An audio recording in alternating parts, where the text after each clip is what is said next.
Now that we know what monitoring is, the question is that what metrics do we have to collect in order to efficiently monitor our system? Because collecting and storing random information obviously isn't going to be useful. So any microservices-based application has three main layers. The top layer is the UI layer. That is where the website and the mobile applications are. Then you have the service layer, which includes the microservices such as promotion service and payment service. And also these services require disk, memory, network, and CPU, and we call them the infrastructure layer.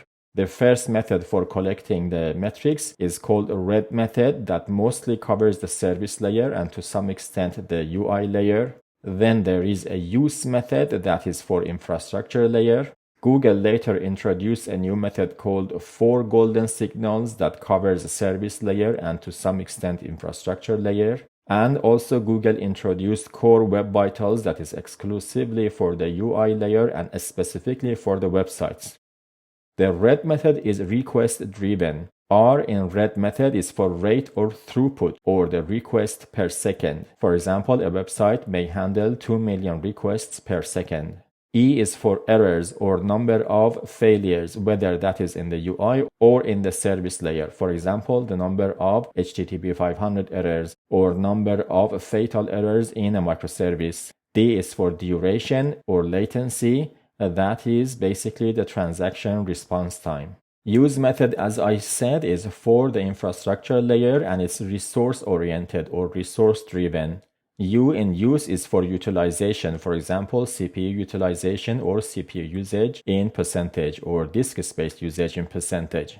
S is for saturation. Saturation means what resources or number of resources that are utilized 100%. For example, if your network was 100% utilized, network packets would queue up. The length of that queue is the saturation. Obviously, a 0 is the saturation that we want. That's the ideal. E in use is for errors. For example, disk write errors. Obviously, 0 error is good.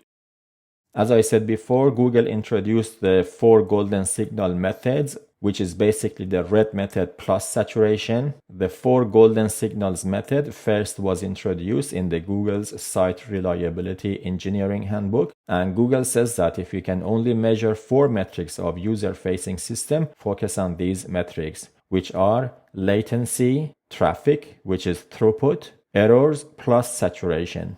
So this is basically the read method plus saturation.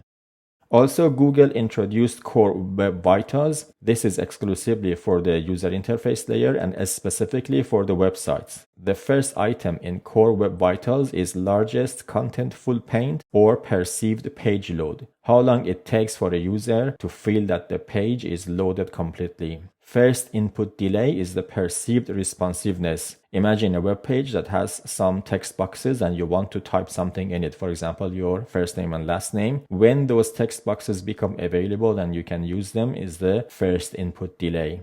Also, cumulative layout shift is the perceived stability of the website. Core Web Vitals are very important for the search engine optimization because Google looks at Core Web Vitals of each website, and if they are deemed to be poor, then Google will push down your website in the list of the search results.